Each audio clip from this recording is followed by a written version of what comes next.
penerbangan dibatalkan, aku segera kembali, dan mendapati putriku sedang berjongkok di samping tempat sampah sambil mengunyah bakpao basi.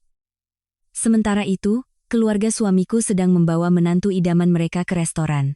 Aku hanya melakukan satu hal yang membuat seluruh keluarga suamiku harus membayar mahal. Apakah benar jika kita mengorbankan masa muda hingga titik darah penghabisan dan menanggung beban di masa sulit, pasti akan terbalas dengan kesetiaan yang tulus? Apakah benar, jika sebuah keluarga terlihat begitu terpandang dan bergelimang harta, di dalamnya pasti akan selalu hangat dan damai? Hal yang paling membuat kita, para perempuan, tersesat adalah berpegang teguh pada ikatan darah daging untuk terus menahan diri dan menderita. Namun, pada akhirnya, berapa harga kesabaran itu? Ketika pada suatu sore yang penuh badai, aku melangkah masuk ke sudut dapur, terpaku menatap putri yang kulahirkan dengan susah payah sedang memegangi pipinya yang memar, dengan sedih mengunyah bakpao basi di samping keranjang sampah, sementara suami dan ibu mertuaku sedang berdandan rapi membawa selingkuhannya berpesta di restoran.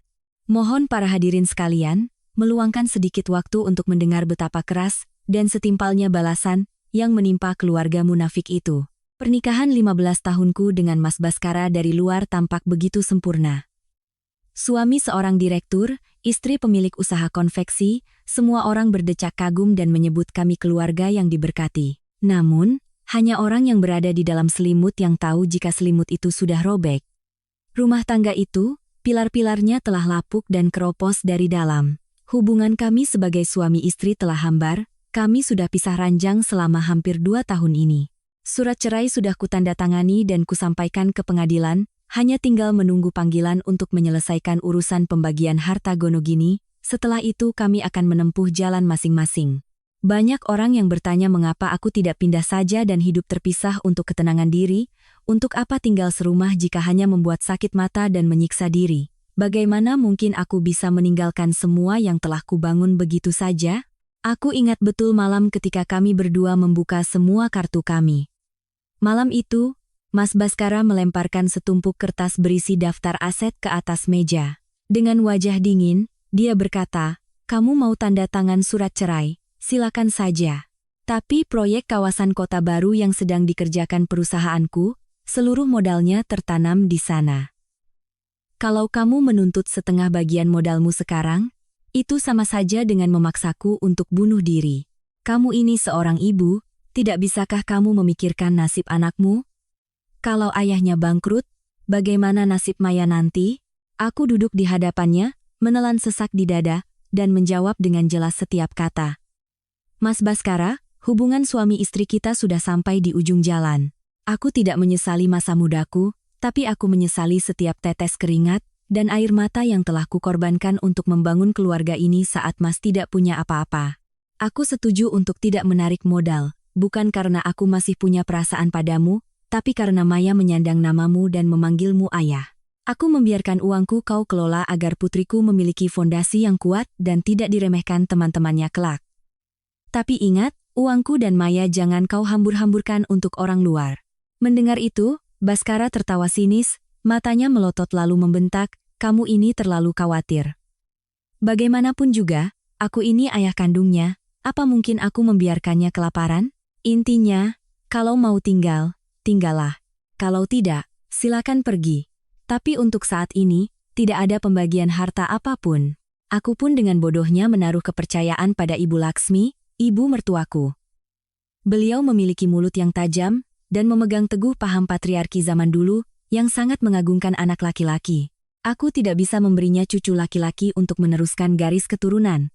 Beliau menyindirku setiap hari.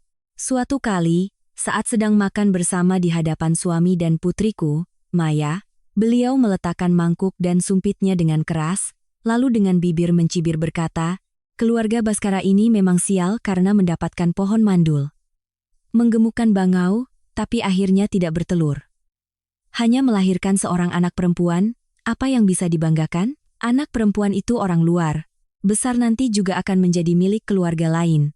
Kasihan Baskara anakku, hartanya banyak tapi tidak punya penerus, nanti kalau sudah tiada tidak akan ada yang mendoakan." Mendengar itu, air mataku berlinang, tetapi aku tetap mencoba tenang dan berargumen dengannya. "Bu, aku tidak bisa hamil lagi karena kecelakaan saat melahirkan Maya. Rahimku terluka dan harus diangkat, bukan karena aku menginginkannya. Lagi pula, anak laki-laki atau perempuan, sama-sama darah daging ibu. Maya yang duduk di sebelahku mendengar itu, kasihan dia. Kalau orang lain dengar, mereka akan menertawakan nama baik keluarga kita. Ibu Laksmi melotot, menunjuk lurus ke wajahku dan mencerca, "Oh, hebat sekali kamu. Berani-beraninya kamu mengajari ibu mertuamu ini." Sekejam-kejamnya aku tidak akan sebodoh itu membiarkan darah dagingku sendiri kelaparan.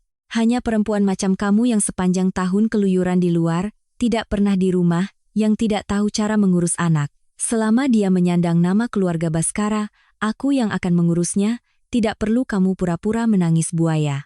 Namun, aku telah salah besar, para hadirin sekalian.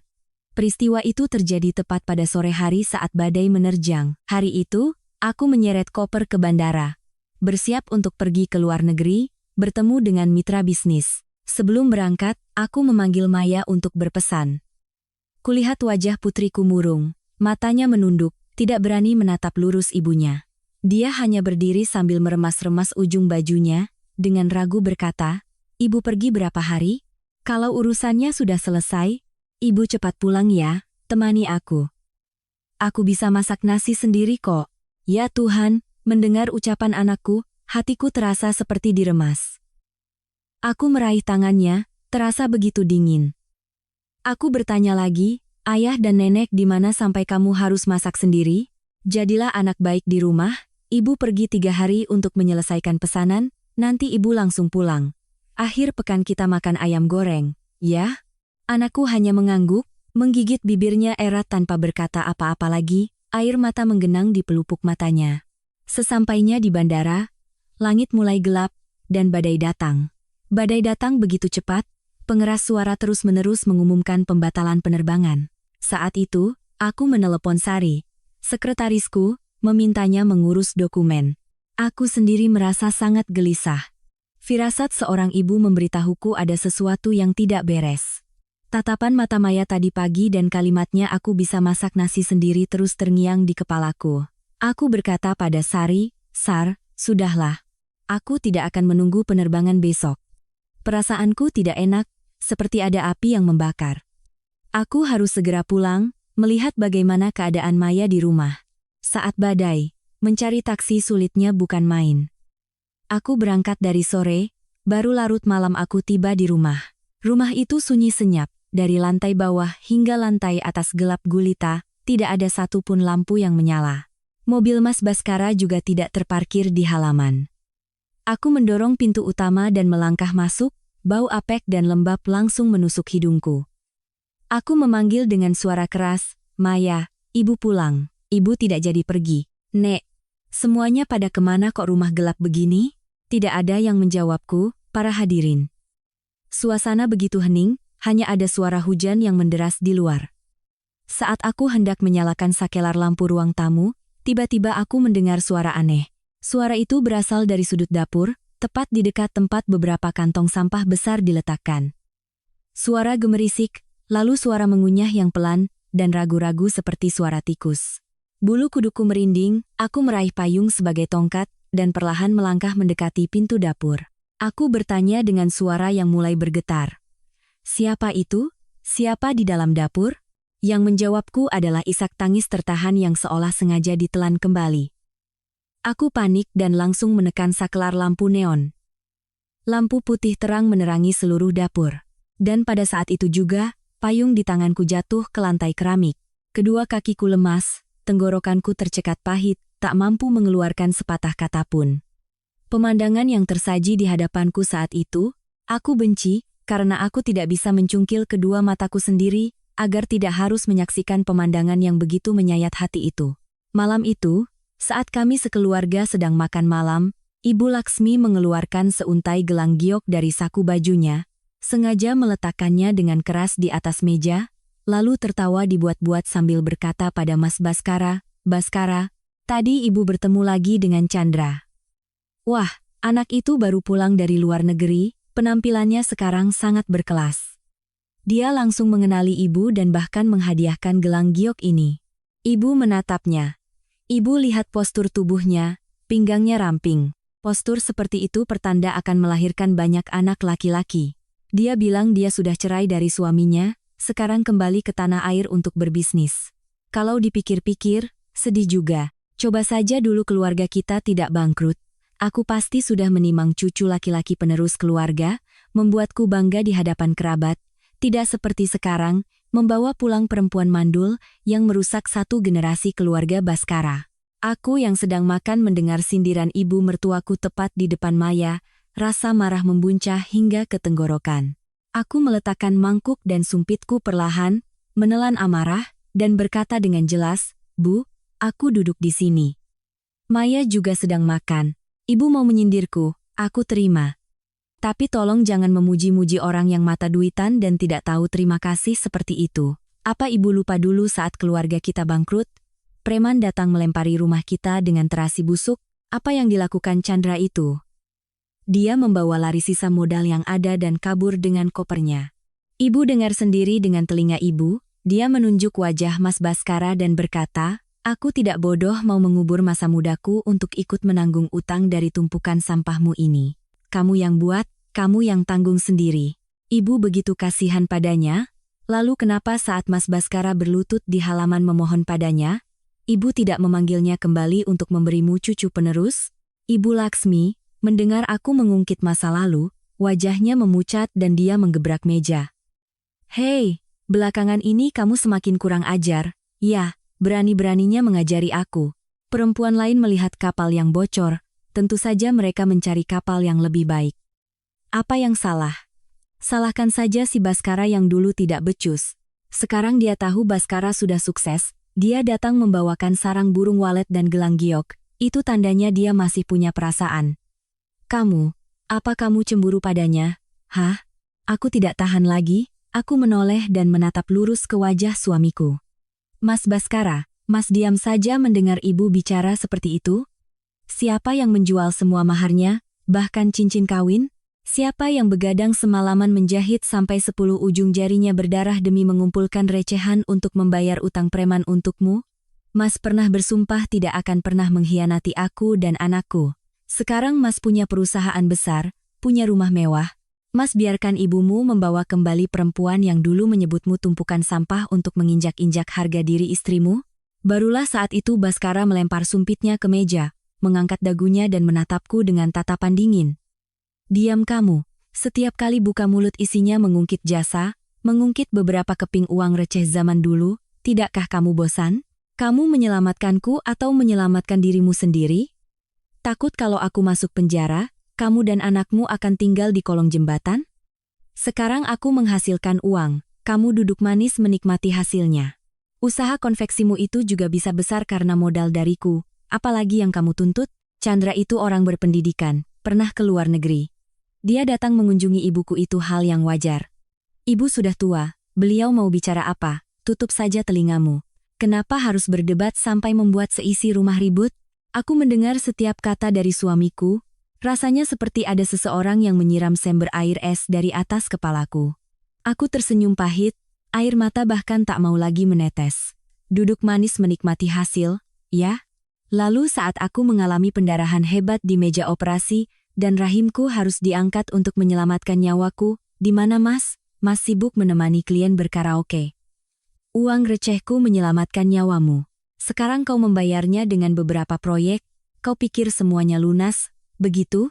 Mas Baskara, uang bisa dibayar, tetapi kesetiaan seorang istri yang menemani dari nol di saat susah, orang sepertimu seumur hidup, tidak akan pernah mengerti. Ibu menginginkan menantu yang bisa melahirkan anak laki-laki, Mas merindukan cinta lama. Baiklah, rumah ini aku kembalikan pada kalian berdua. Ibu Laksmi melihatku bersikap keras, langsung berdiri dan menunjuk lurus ke wajahku sambil berteriak, "Kamu hebat. Kamu mengancam siapa? Kamu pikir kami takut dengan ancaman ceraimu? Bawa saja kemandulanmu itu dan enyah dari sini. Pergi yang jauh dari hadapanku." Baskara sekarang tidak kekurangan perempuan yang mau melayaninya. Chandra itu, asal dia mengangguk, dia bisa langsung masuk ke rumah ini dan melahirkan seorang anak laki-laki tampan untuk keluarga Baskara. Dan anak perempuan itu, yang hanya menghabiskan nasi, bawa dia pergi bersamamu. Aku menggenggam erat tangan Maya yang saat itu gemetar ketakutan di bawah meja dan mengucapkan kalimat terakhirku dengan lantang, "Ibu, ingatlah ucapan ibu hari ini. Aku akan keluar dari rumah ini, itu sudah pasti." Tapi Maya menyandang nama keluarga Baskara. Selama pengadilan belum memutuskan, dia tetaplah anak dari keluarga ini. Aku pergi bekerja mencari uang untuk masa depannya. Ibu di rumah sebagai neneknya. Aku hanya berharap ibu berbelas kasih. Jangan sampai ucapan jahat ibu menyakiti cucu kandung ibu sendiri. Namun kenyataannya jauh lebih kejam dan brutal dari sumpah serapah manapun. Mereka tidak hanya membawa perempuan mata duitan itu masuk dan duduk manis di rumah, tetapi juga membiarkannya menginjak-injak darah dagingku sendiri. Pikiranku tersadar dari kenangan pahit itu. Suara hujan di luar masih menderu-deru. Aku mengerjapkan mata, mengumpulkan seluruh tenaga untuk melihat ke sudut gelap dan bau di dapur. Putriku, yang selama ini kubanting tulang demi memberinya kehidupan yang layak, kini dianggap tidak lebih dari seekor anjing liar oleh mereka. Aku berlari ke arahnya, melemparkan tas tanganku, dan berlutut di lantai keramik yang dingin. Tahukah kalian apa yang sedang dipegangnya? Sebuah bakpao kosong yang kulit luarnya sudah sobek, dan ditumbuhi bintik-bintik jamur hijau kebiruan. Dia sedang menggigit makanan sisa itu. Aku dengan gemetar memegang bahunya, menariknya ke tempat yang lebih terang. Ya Tuhan, ya Allah. Satu sisi pipi kirinya bengkak, memerah, dan tercetak jelas 5 jari orang dewasa. Mulutnya lecet, bahkan ada darah yang mengering di sudut bibirnya. Maya, ya Tuhan nak, siapa yang memukulmu? Siapa yang memaksamu bersembunyi di sudut ini dan makan makanan basi ini? Nak, aku berteriak, air mataku akhirnya pecah, membanjiri wajahku. Maya melihatku menangis. Dia panik dan dengan kedua tangan kecilnya yang kotor mencoba menutupi pipinya yang bengkak. Dia mundur ke sudut dinding. Tergagap dengan suara serak, "Ibu, kenapa ibu pulang? Bukankah ibu bilang mau dinas?" "Jangan menangis, Bu, aku tidak apa-apa. Aku tidak sengaja menabrak pintu. Aku juga tidak lapar. Bakpao ini sepertinya masih bisa dimakan, jadi aku ambil." Mendengar ucapan anakku, hatiku seperti ditusuk ribuan jarum. Seorang anak berusia 13 tahun dipukuli hingga wajahnya bengkak, kelaparan hingga harus mengais tempat sampah. Namun saat melihat ibunya pulang, dia malah berbohong karena takut ibunya khawatir. Aku menepis tangannya, memeluk erat tubuh kurusnya yang gemetar hebat. "Jangan sembunyikan apapun dari ibu. Ibu yang melahirkanmu. Sakit yang kau rasa 1000 kali lebih menyakitkan daripada daging ibu yang diiris. Bagaimana bisa jatuh tapi meninggalkan bekas 5 jari seperti ini? Nenek di mana? Ayahmu di mana? Kenapa rumah gelap gulita dan kamu jadi seperti ini? Ibu baru pergi setengah hari, dan mereka menyiksamu seperti ini?" Aku mendesaknya. Suaraku keluar dari sela-sela gigiku yang terkatup rapat, amarah sudah mencapai ubun-ubun. Anakku menyembunyikan wajahnya di dadaku, dia tidak tahan lagi. Barulah saat itu dia menangis terseduh-seduh. Tangisan seorang anak yang sudah lama terpendam begitu menyayat hati. Sambil terisak, dia mencengkeram erat bajuku, terbata-bata berkata, "Ibu, aku takut sekali. Nenek pergi, ayah juga pergi. Tante Chandra yang memukulku. Dia bilang mulai sekarang rumah ini miliknya. Dia sedang mengandung adik laki-lakiku, penerus keluarga untuk nenek. Dia bilang aku anak perempuan tidak berguna, sama seperti ibu yang tidak bisa melahirkan anak laki-laki. Ibu, bawa aku pergi dari sini. Aku tidak perlu makan ayam goreng lagi. Aku rela kelaparan, aku takut sekali pada Tante Chandra." Aku mengertakkan gigi hingga bibirku berdarah, lalu bertanya lagi. Untuk apa dia datang ke sini? Kenapa nenek dan ayah ada di rumah, tapi membiarkan perempuan itu memukulmu seperti ini? Apa ayahmu buta atau nenekmu tuli, Maya? Anakku terisak-isak, menyeka air matanya, dan menceritakan semuanya dengan jelas. Sore ini hujan badai, sekolah diliburkan, aku di rumah di dalam kamar. Tiba-tiba aku dengar suara mobil. Kukira ibu tidak jadi pergi dan pulang. Aku lari menuruni tangga, dan melihat Tante Chandra sedang bergandengan tangan dengan ayah masuk ke dalam. Nenek langsung buru-buru menyambut dan membawakan tasnya. Tante Chandra bilang hari ini hasil USG menunjukkan dia mengandung anak laki-laki. Dia mentraktir seluruh keluarga makan di restoran terbesar di kota untuk merayakannya. Nenek senang sekali dan menyuruh ayah segera ganti baju. Maya berhenti sejenak, menelan ludah, tubuhnya kembali gemetar. Saat aku berlari turun, aku tidak sengaja tersandung di anak tangga dan jatuh ke depan. Kukuku menggores gaun sutra Tante Chandra. Ibu, aku bersumpah, aku tidak sengaja. Tapi dia langsung menamparku. Dia menunjuk wajahku dan memakiku. Kamu punya mata tidak, anak sialan? Kalau kamu membuatku kaget dan kandunganku kenapa-kenapa, apa kamu bisa mengganti nyawanya?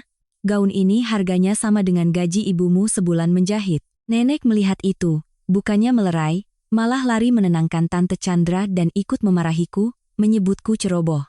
Nenek bilang aku harus di rumah, dan tidak boleh ikut makan bersama karena membawa sial. Aku terdiam. Aku memegang erat kedua bahu putriku. Lalu ayahmu bagaimana? Dia melihatmu dipukul. Dia hanya diam saja. Maya menundukkan wajahnya. Ayah menyuruhku minta maaf pada Tante Chandra. Ayah bilang dia sedang mual-mual karena hamil, jadi aku jangan keras kepala dan membuat nenek marah. Lalu ayah membawa nenek dan Tante Chandra ke mobil. Sebelum pergi, Tante Chandra masuk ke dapur dan menyuruh bibi pembantu pulang lebih awal. Lalu dia mengambil piring berisi daging ayam di atas meja dan membuangnya ke tempat sampah. Dia bilang aku harus kelaparan supaya jerah, lalu dia juga membuang beberapa bakpao sisa kemarin ke keranjang sampah. Dia bilang, anjing yang penurut baru diberi makan. Aku mengelus rambut putriku, menggigit bibirku hingga berdarah, agar tidak menangis keras, lalu berpesan pada Maya dengan lembut, kamu diam di sini, jangan menangis lagi, biar ibu lihat sesuatu. Tahukah kalian betapa kuatnya firasat seorang ibu? Seminggu terakhir ini aku selalu merasa aneh setiap kali putriku pulang sekolah. Dia menjadi pendiam, dan setiap kali ditanya selalu menghindar. Aku sudah curiga. Aku diam-diam dari Mas Baskara membeli sebuah kamera super kecil seukuran kancing baju, dan memasangnya di sudut lemari pajangan ruang tamu, mengarah langsung ke pintu utama dan area meja makan. Awalnya aku hanya berniat memasangnya untuk melihat apakah Ibu Laksmi memarahi atau menyuruh-nyuruh putriku secara berlebihan saat aku tidak di rumah.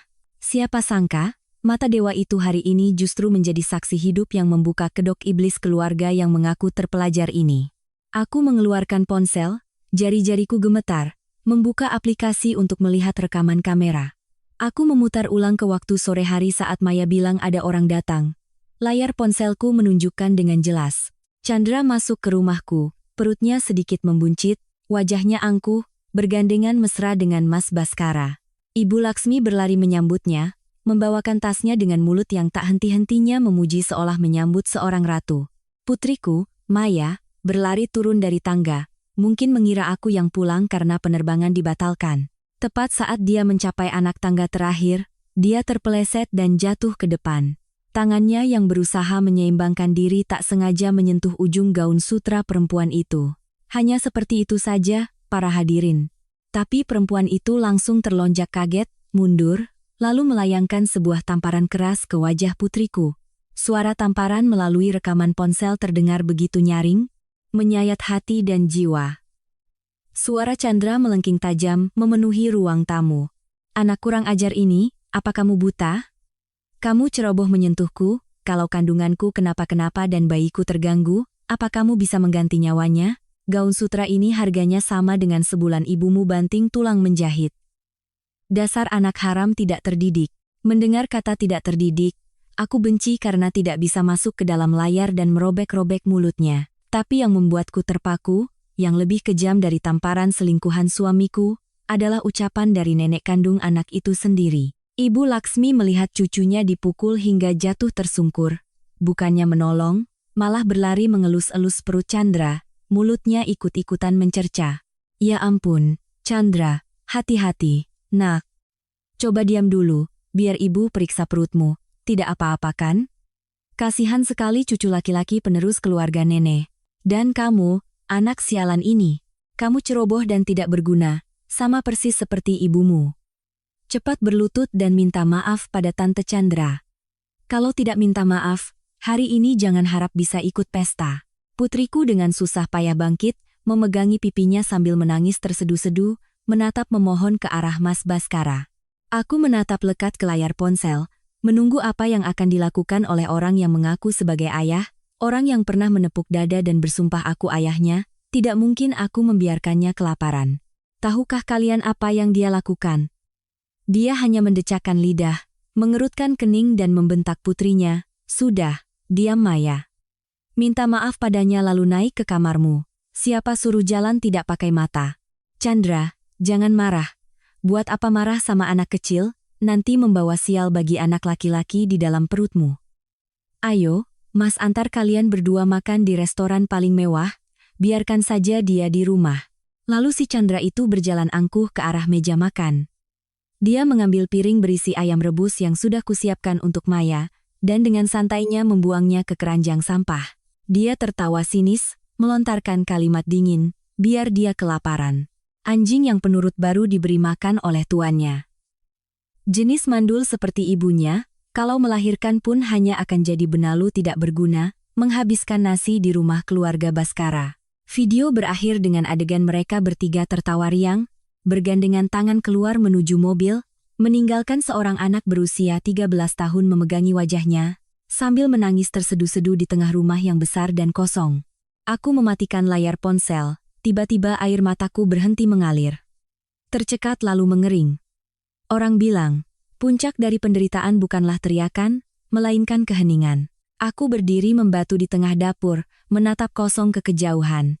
Selama ini, untuk apa aku bersikeras mempertahankan topeng keluarga ini? Untuk apa aku menanamkan seluruh modalku, menolak untuk menariknya dari proyek suami, demi berharap dia memiliki karier yang bisa menjadi payung pelindung bagi Maya? Ternyata aku terlalu bodoh. Aku telah berbelas kasih pada gerombolan iblis yang salah. Mereka tidak menganggap aku dan putriku sebagai manusia, melainkan sebagai alat, sebagai keset untuk mereka injak demi menyambut sang cucu penerus. Kalau begitu, kewajibanku sebagai seorang istri tidak perlu lagi kujaga. Baktiku pada ibu mertua yang kejam itu juga akan kulempar jauh-jauh. Aku menoleh ke arah Maya, berlutut dengan satu kaki, dan menggenggam kedua tangan mungilnya. Suaraku saat itu terdengar dingin namun tegas. "Maya, dengarkan ibu. Mulai detik ini, ibu tidak akan pernah lagi memaksamu untuk bersabar di rumah ini. Siapapun yang menamparmu satu kali, ibu akan membuatnya membayar dengan seluruh hidupnya. Berdirilah, ikut ibu ke kamar." Aku membawa putriku ke lantai atas. Aku mengambilkan baju yang paling bagus dan bersih untuknya. Lalu aku membuka lemari pakaianku. Aku tidak lagi mengenakan pakaian sederhana yang biasa kupakai ke konveksi. Aku memilih gaun beludru hitam yang paling elegan, mengenakan blazer yang menunjukkan kekuasaan. Aku duduk di depan cermin, menggunakan bedak untuk menutupi mataku yang merah dan bengkak, merapikan alis, dan memoleskan lipstik merah pekat. Bayangan di cermin bukan lagi Hayati yang pasrah dan sabar. Selesai berdandan, aku membuka laci meja yang terkunci dengan kata sandi. Dari dalamnya, aku mengeluarkan sebuah map tebal. Para hadirin, sebelum aku berperang, aku sudah memegang kartu as. Aku tahu Chandra sudah kembali ke Indonesia beberapa bulan yang lalu. Jadi aku diam-diam menyewa orang untuk menyelidikinya. Di dalam map ini ada semua dokumen saham proyek yang atas namaku dan satu hal yang paling penting, selembar hasil USG janin Chandra dari sebuah klinik swasta, yang harus kubayar mahal untuk menyuap perawat agar mau memberiku salinannya. Janin itu menyimpan sebuah rahasia besar yang bahkan Mas Baskara dan Ibu Laksmi pun tidak menyadarinya. Aku memasukkan semuanya ke dalam tas tangan bermerekku. Selesai, aku membawa Maya turun ke dapur. Aku mengambil sebuah kantong plastik bersih, dengan lembut memungut bakpao basi yang sudah berjamur hijau kebiruan yang tergeletak di samping tempat sampah. Di atas lemari kaca, ada sebuah kotak kristal transparan. Dulu Mas Baskara membelinya untuk menyimpan ginseng sebagai hadiah untuk Ibu Laksmi. Aku mengambil kotak itu, mengikatkan pita merah, lalu meletakkan bakpao basi itu tepat di tengahnya. Terlihat begitu megah dan terhormat, seolah-olah itu adalah hadiah yang tak ternilai harganya. Maya menatapku dengan mata terbelalak dan bertanya, "Ibu, untuk apa ibu mengambil bakpao basi itu? Kita mau kemana, Bu?" Aku tersenyum, sebuah senyuman hambar dan tajam. "Kita akan pergi ke pesta, Nak. Nenek dan ayahmu sedang mengadakan pesta besar untuk memamerkan cucu penerus mereka kepada kerabat. Kita ini keluarga. Bagaimana mungkin kita tidak hadir? Kita akan membawa kue ini sebagai ucapan terima kasih atas anugerah yang baru saja mereka berikan pada darah daging ibu. Selesai berkata, aku memegang kotak kristal itu, satu tangan menggandeng Maya, dan dengan punggung tegak melangkah keluar rumah. Di luar, badai telah reda, hujan hanya tinggal gerimis, tetapi badai di dalam hatiku baru saja akan dimulai. Tunggu saja, hidangan mewah hari ini akan kuubah menjadi sesajen untuk harga diri palsu dan moralitas munafik keluarga Baskara. Maya yang duduk di belakangku masih memeluk erat tas sekolahnya, matanya terus melirik kotak kristal itu lalu menatapku, dengan ragu bertanya, Ibu, bagaimana kalau kita tidak usah pergi? Kita makan bakso saja, lalu tidur di hotel. Aku takut kalau kita ke restoran, Tante Chandra akan membuat keributan lagi. Nanti ayah marah-marah sama ibu. Dia bilang dia sedang mengandung anak laki-laki, semua kerabat pasti akan membelanya. Kalau ibu ke sana, ibu hanya akan rugi. Mendengar ucapan putriku, perutku terasa mual. Seorang anak berusia 13 tahun bisa begitu dewasa hingga terasa menyakitkan. Dia takut ibunya pergi ke sana sendirian, dan akan diintimidasi oleh seluruh keluarga Baskara.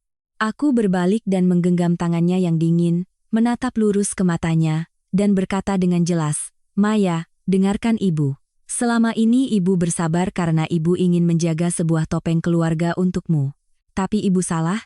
Kelonggaran yang ibu berikan malah menjadi pisau yang mereka gunakan untuk menusuk wajahmu. Hari ini ibu datang ke sana bukan untuk cemburu atau membuat keributan.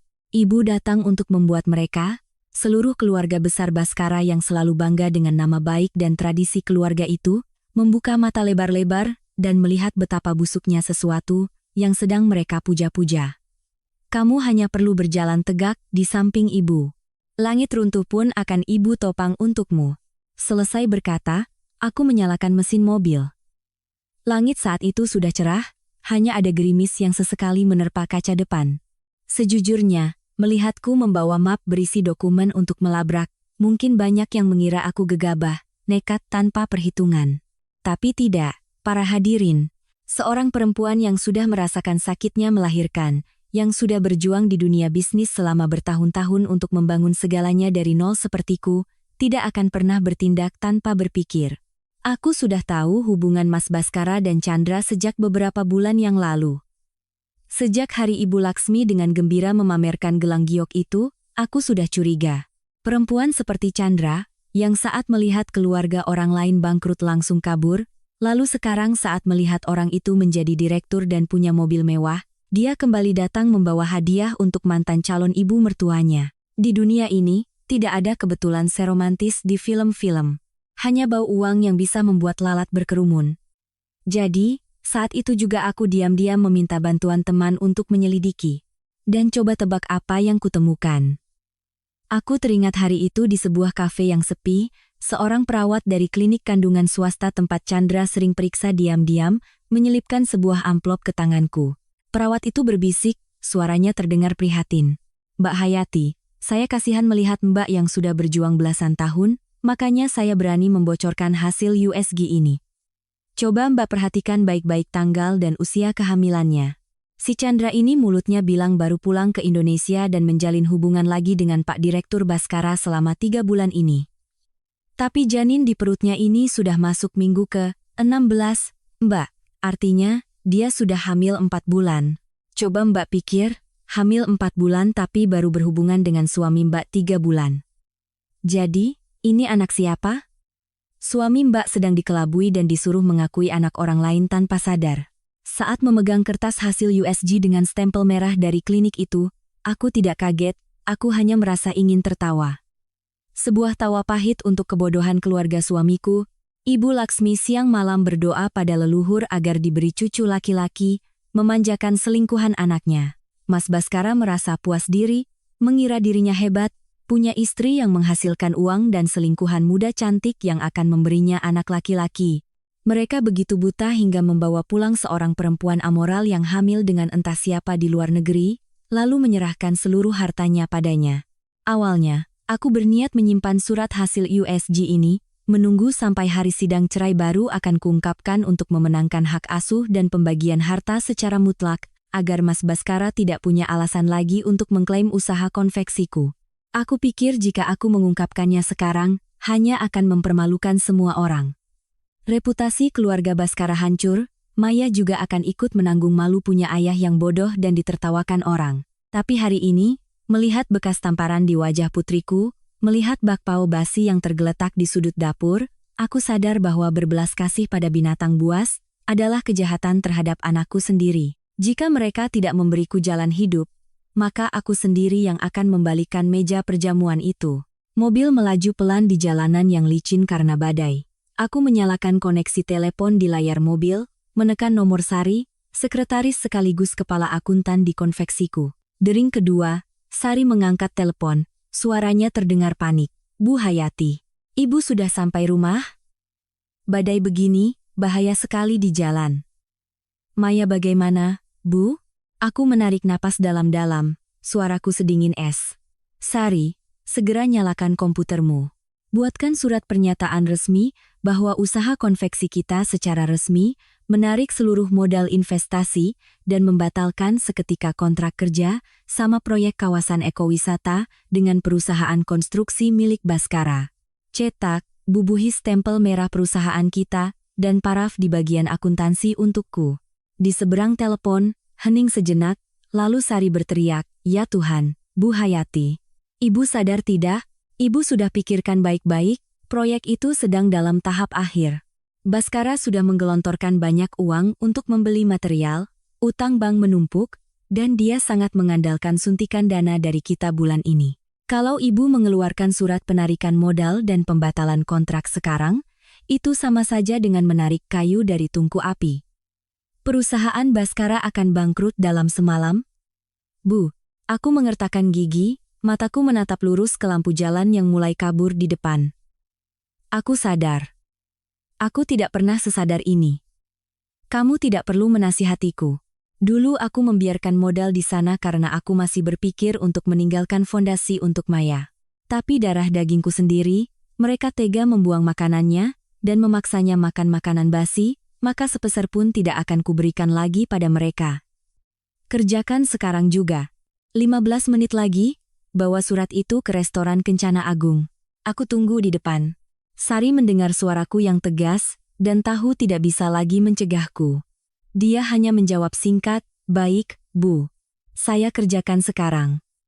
Saya segera ke sana naik motor. Aku menutup telepon, menoleh ke kotak kristal, berisi bakpao basi di kursi penumpang. Air mataku sudah lama mengering. Perempuan, ketika sudah melewati fase kesedihan, kepala dingin dan hati baja mereka, adalah senjata yang paling menakutkan. Mobilku perlahan berbelok ke jalan besar, di mana restoran Kencana Agung yang paling besar dan ramai di kota itu bersinar terang benderang. Di tempat itu, keluarga suamiku sedang mengangkat gelas, mabuk membual tentang berkah leluhur dan nama baik keluarga. Aku memarkir mobil di depan lobi, membuka pintu, dan membawa Maya turun. Drama palsu itu sudah saatnya ditutup. Sari, sekretarisku, sudah menungguku di depan pintu, wajahnya pucat pasi, tangannya yang memegang map gemetaran. Begitu melihatku turun dari mobil bersama Maya, dia langsung berlari menghampiri, suaranya panik, "Bu Hayati, saya mohon, Bu, pikirkan lagi. Suratnya sudah saya siapkan, stempel merahnya juga sudah ada. Tapi kalau Ibu memberikan ini di tengah pesta, itu sama saja dengan memutus jalan hidup Baskara. Seluruh proyek kawasan kota itu akan hancur dalam semalam, bank akan datang menyita rumah. Ibu juga akan rugi, kan?" Aku menatap Sari, bibirku menyunggingkan senyum yang bahkan aku sendiri merasa dingin. "Sari, kamu tunggu saja di sini. Rugi uang, aku masih bisa menanggungnya. Tapi melihat putriku ditampar hingga wajahnya bengkak dan dipaksa makan bakpao basi di samping tempat sampah, aku tidak tahan satu detik pun lagi. Berikan dokumennya, tugasmu sudah selesai. Sisanya, biarkan aku yang menyelesaikannya." Aku merebut tumpukan kertas itu, satu tangan menggandeng erat Maya, dan dengan punggung tegak melangkah masuk ke lobi restoran. Maya hanya mengikuti dengan langkah kecil. Tangan mungilnya mencengkeram erat ujung blazerku seolah takut terlepas dan tenggelam dalam kemewahan ini. Aku bertanya pada resepsionis tentang ruang VIP atas nama Bapak Baskara. Mereka dengan hormat mengantarku ke lantai 2, berhenti di depan sebuah pintu kayu berukir naga dan phoenix dengan plakat nama ruang Pioni. Aku tidak langsung masuk. Aku berdiri diam di luar pintu kayu yang tebal itu, membiarkan telingaku mendengar dengan jelas suara tawa dan obrolan riang, suara denting piring dan gelas dari dalam. Suara Ibu Laksmi, ibu mertuaku, terdengar paling keras. Suaranya hari ini melengking tinggi, penuh kebanggaan. Para bapak, ibu, dan kerabat sekalian, lihatlah Chandra menantu kesayanganku ini. Pulang dari luar negeri memang beda. Dia memilih restoran yang elegan dan nyaman ini. Baskara anakku belakangan ini bisnisnya maju pesat, proyek di mana-mana nilainya miliaran, dan sebentar lagi akan menyambut penerus keluarga. Aku merasa seperti 10 tahun lebih muda. Keluarga Baskara kita ini memang diberkati leluhur. Suara seorang pria parubaya, sepertinya paman dari pihak ayah, menimpali dengan nada hormat, "Selamat, Bu Laksmi, selamat untuk Baskara. Keluarga kita dari generasi ke generasi selalu menjunjung tinggi nama baik dan martabat. Baskara sukses dan punya penerus seperti ini, sungguh luar biasa. Tapi, saya mau tanya, Hayati di mana? Pesta sebesar ini kenapa tidak kelihatan batang hidungnya? Bagaimanapun juga, dia sudah menjadi menantu di keluarga ini selama belasan tahun. Kalau dia tidak hadir, nanti jadi omongan kerabat." Ibu Laksmi mencibir panjang. Aku yang berdiri di luar pun bisa membayangkan ekspresi wajahnya saat itu. "Aduh, Pak, jangan sebut-sebut nama itu, nanti merusak suasana pesta." Perempuan yang hanya tahu uang dan uang, seharian hanya sibuk di konveksi bututnya, mana pernah peduli pada suami dan ibunya. Suaminya direktur, tapi penampilannya kucel seperti orang kampung, hanya mempermalukan Baskara saja. Untung ada Chandra di sini. Dia tahu sopan santun, tahu caranya melahirkan anak, dan pintar mengurus urusan rumah tangga dan bisnis. "Benar kan, Chandra? Tuangkan anggur untuk paman." "Nak," suara Chandra terdengar manis sekali, membuat bulu kuduku merinding. "Iya Bu, silakan, paman. Ibu terlalu memujiku. Aku hanya menjalankan peranku sebagai anak. Melihat Mas Baskara bekerja keras sementara keluarganya tidak harmonis, aku pulang untuk membantu. Benar kan, Mas Baskara? Mas jangan minum terlalu banyak, jaga kesehatan untuk aku dan anak kita nanti." Tawa Baskara terdengar puas, suaranya penuh kebanggaan. "Benar sekali. Chandra benar, para kerabat. Proyekku kali ini sedang di puncaknya, modal melimpah, mitra bisnis sangat percaya. Aku jamin, tahun depan kalau aku semakin sukses, semua saudara yang kesulitan akan kubantu. Soal istriku, biarkan aku yang mengaturnya." Hayati itu keras kepala, tidak tahu diri, cepat atau lambat akan kusingkirkan juga. Keluarga ini tidak butuh menantu yang tidak bisa melahirkan anak laki-laki. Maya yang berdiri di sampingku, mendengar itu, tubuhnya kembali gemetar. Dia menatapku, matanya berkaca-kaca seolah bertanya, "Ibu, kenapa ayah berkata seperti itu tentang ibu?" Aku tidak berkata apa-apa, hanya menggenggam erat tangannya, merasakan dinginnya kulitnya yang membuat hatiku terasa seperti teriris. Ibu Laksmi melanjutkan, suaranya mulai terdengar mabuk. "Makanya, nama baik keluarga itu yang paling penting. Chandra sedang mengandung cucu laki-laki penerus keluarga Baskara kita. Itu baru berkah yang besar. Anak laki-laki di dalam perutnya ini nanti akan meneruskan jejak ayahnya, mengharumkan nama keluarga. Beda dengan anak perempuan seperti si Maya, dibesarkan hanya menghabiskan nasi, nanti juga akan ikut suaminya, tidak bisa diharapkan. Hari ini sengaja ku tinggalkan dia di rumah, kusuruh dia mengurus dirinya sendiri agar tahu diri. Anak seperti itu tidak pantas duduk satu meja dengan para tetua seperti ini." Aku berdiri di luar pintu, mendengar ibu mertuaku menyebut cucu kandungnya sendiri tidak pantas. Mendengar suami yang pernah berjanji setia menyebutku pembawa sial. Aku tidak lagi merasakan sakit. Rasa sakit itu sudah berlalu, yang tersisa kini hanyalah rasa jijik yang luar biasa. Aku mengangkat tangan, merapikan kerah blazerku, menarik napas dalam-dalam untuk menenangkan gejolak di hati. Aku menatap Maya, tersenyum dan berkata, "Maya, pegang erat kotak kristal ini untuk ibu. Ayo masuk, kita tunjukkan pada mereka hadiah yang kita bawa." Maya mengangguk, dia memeluk kotak kristal berhias pita merah, yang di dalamnya ada bakpao basi kehitaman. Kami berdua berdiri di depan pintu kayu ruang peoni, di tengah suasana yang pekat dengan bau anggur mahal, aroma makanan lezat, dan kebohongan murahan. Drama tentang martabat keluarga ini, Biarkan aku yang menutup tirainya untuk kalian semua. Aku melepaskan tangan Maya, mundur setengah langkah. Aku mengenakan sepatu hak tinggi, mengerahkan seluruh kekuatan dari belasan tahun menahan diri. Aku melayangkan sebuah tendangan keras tepat di tengah kedua daun pintu. Brak! Suara keras memekakkan telinga terdengar seperti petir di siang bolong. Pintu ruang VIP yang tadinya hanya tertutup rapat, terdorong keras hingga terbuka lebar dan membentur dinding, menimbulkan suara kering yang mengerikan. Engselnya goyah. Beberapa gelas kristal di rak TV, dekat pintu jatuh berderak dan pecah berkeping-keping. Seluruh ruang pesta yang tadinya riuh rendah dengan suara ucapan selamat, mendadak hening. Benar-benar hening, para hadirin. Seolah ada yang baru saja menekan tombol mute pada sebuah televisi. Puluhan pasang mata dari para kerabat, tetua, dan para direktur mitra bisnis, semuanya tertuju ke arah pintu. Dan di sanalah aku berdiri tegak, dengan setelan blazer hitam yang dingin, bibir berlipstik merah pekat menyunggingkan senyum tipis. Maya memeluk erat kotak kristal berisi bakpao basi, berlindung di dekat kakiku. Mas Baskara yang sedang memegang gelas anggur merah, mulutnya masih setengah terbuka hendak mengatakan sesuatu.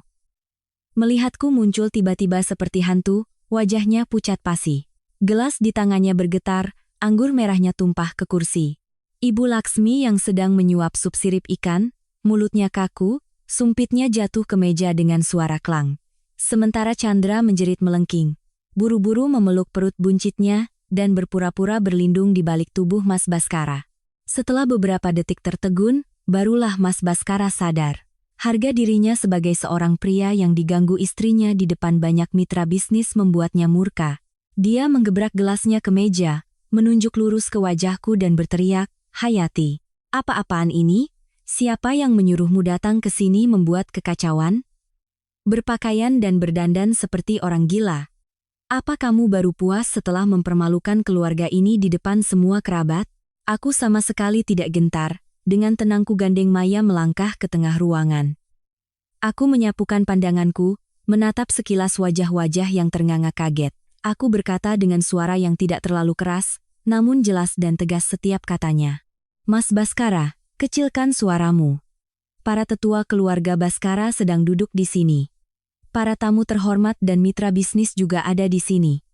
Mas berteriak-teriak seperti itu, kalau sampai terdengar orang luar, mereka akan menilai betapa rendahnya martabat keluarga Mas. Aku ini istrimu yang sah, dinikahi secara resmi, namaku ada di kartu keluarga. Pesta perayaan keluarga suami, ibu mertua mengumumkannya kemana-mana. Kenapa aku tidak boleh datang?" Ibu Laksmi melihatku berani melawan, langsung melompat berdiri, wajahnya memerah karena alkohol dan amarah. Kamu ini salah minum obat, ya? Berpakaian seperti ini, membawa anak ini ke sini untuk apa? Bukankah sudah kubilang si Maya itu suruh meringkuk saja di sudut rumah? Kamu datang ke sini untuk mengemis belas kasihan dari kerabat, hah? Cepat pulang. Jangan menghalangi jalan orang yang sedang berbisnis. Aku menoleh ke arah Ibu Laksmi, aku tertawa, sebuah tawa yang begitu pahit. Bu, tega sekali ibu menyebut darah daging ibu sendiri anak itu. Hari ini keluarga Baskara sedang bersukacita. Ibu mengumumkan pada semua kerabat akan menyambut cucu laki-laki, merayakan kemakmuran keluarga. Maya ini adalah darah daging keluarga Baskara, dia menyandang nama keluarga ibu. Kenapa di pesta semeriah ini, ibu malah menyuruhnya meringkuk di sudut rumah? Apa ibu takut dia membawa sial?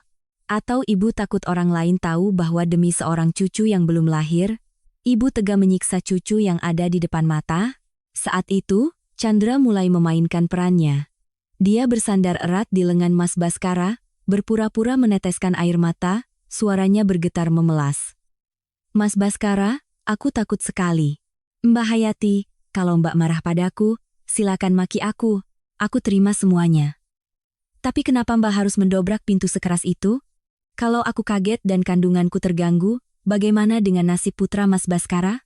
Aku tahu Mbak iri padaku, karena aku mengandung penerus keluarga. Tapi jangan lampiaskan amarahmu padaku dan Ibu Laksmi seperti ini. Lihatlah, para hadirin, betapa pandainya siluman rubah ini berakting.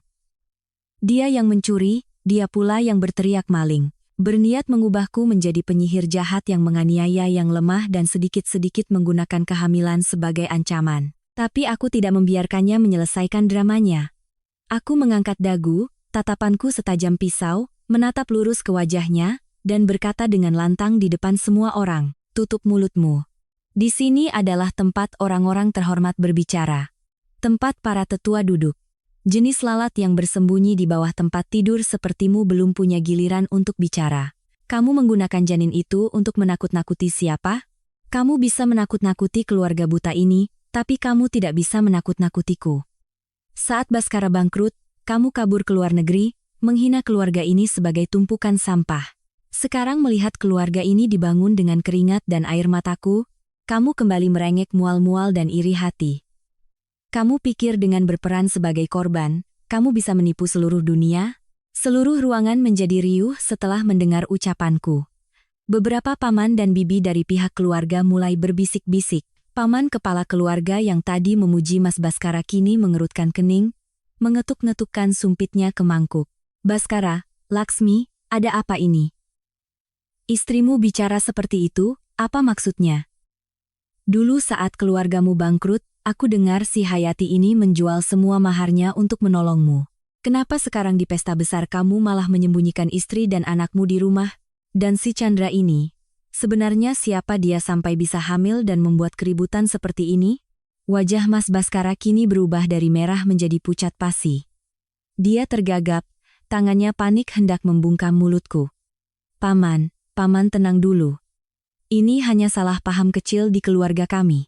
Hayati ini karena terlalu banyak bekerja, jadi kondisi mentalnya sedikit tidak stabil, dia bicara sembarangan. Para hadirin silakan lanjutkan pestanya, biar saya bawa mereka keluar untuk menyelesaikannya. Dia baru saja berkata sambil maju hendak menarik tanganku keluar, tapi aku menepis tangannya dengan keras. Aku menarik Maya untuk berdiri sejajar denganku.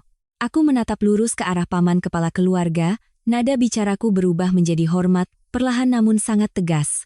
"Mohon maaf, paman kepala keluarga, para bapak, ibu, dan tamu-tamu terhormat, saya, Hayati, datang dengan cara seperti ini, mendobrak pintu dan masuk tanpa permisi. Saya tahu ini tidak sopan di hadapan para tetua.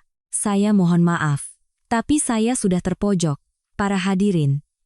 Saya datang ke sini bukan untuk cemburu buta atau merebut kembali seorang pria yang sudah tidak punya perasaan. Saya datang untuk membawa sebuah hadiah untuk ibu mertua dan suami saya. Sebagai ucapan terima kasih atas anugerah besar yang baru saja keluarga Baskara berikan pada darah daging saya beberapa jam yang lalu." Selesai berkata, aku menepuk pelan bahu Maya. Meskipun gemetar karena suasana yang tegang, anak itu menuruti pesan ibunya. Dia dengan patuh memeluk kotak kristal berpita merah itu dengan kedua tangannya, perlahan melangkah maju, berhadapan langsung dengan meja penuh hidangan mewah Ibu Laksmi dan Mas Baskara.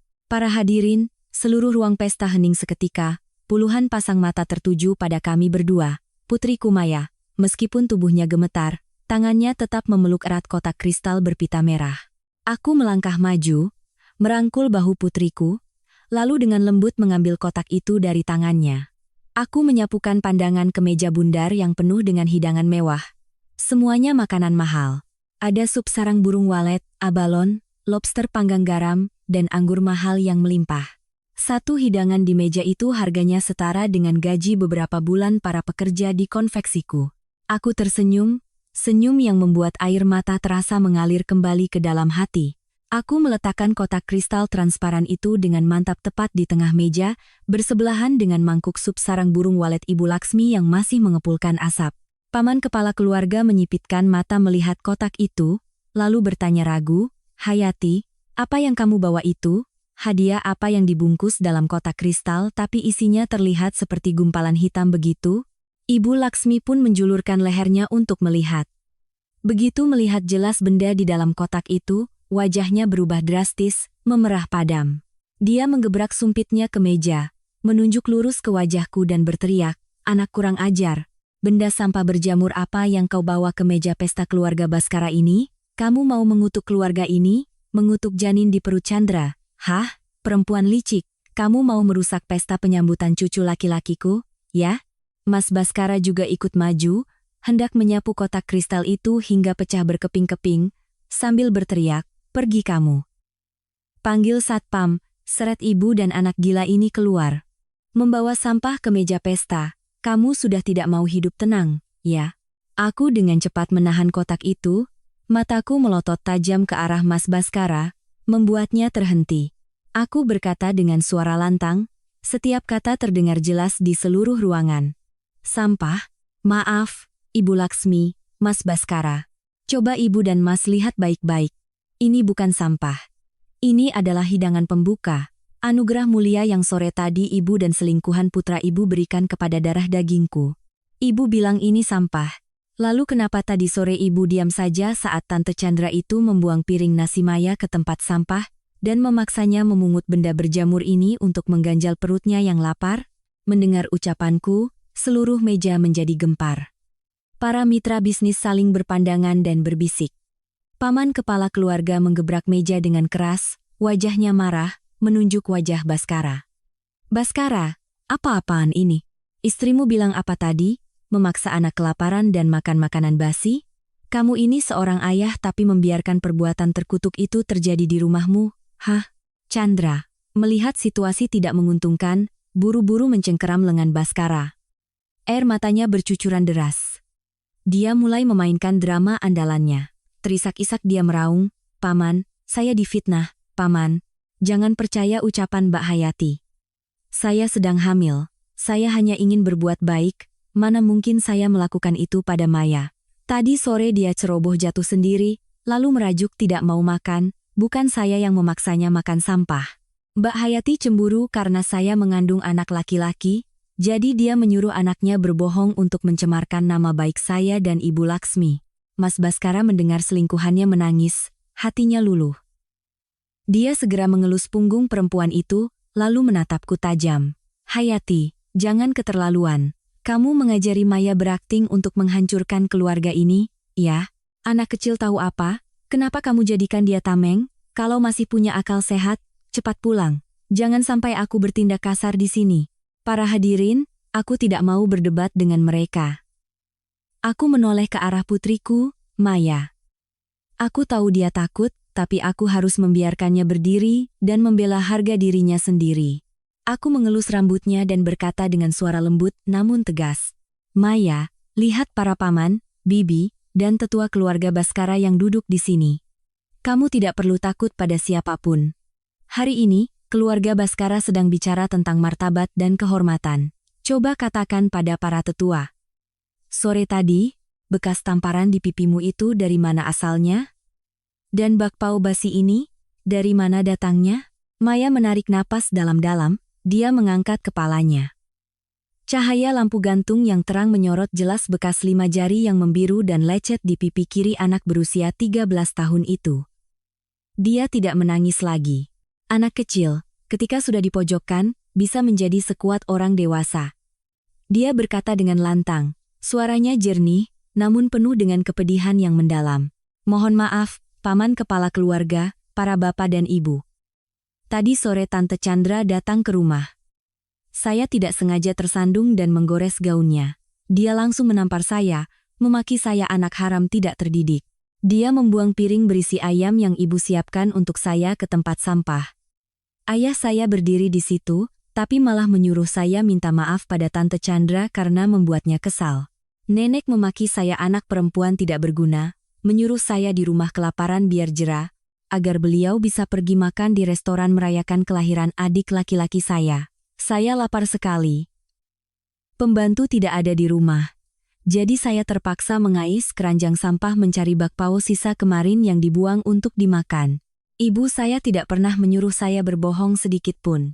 Setiap kata yang keluar dari mulut Maya seperti palu godam yang menghantam meja pesta yang mewah itu. Ucapan anak kecil sejernih air, tanpa polesan, tanpa kebohongan. Luka di wajahnya adalah bukti nyata. Paman kepala keluarga, setelah mendengar itu, wajahnya memerah padam, tubuhnya bergetar hebat.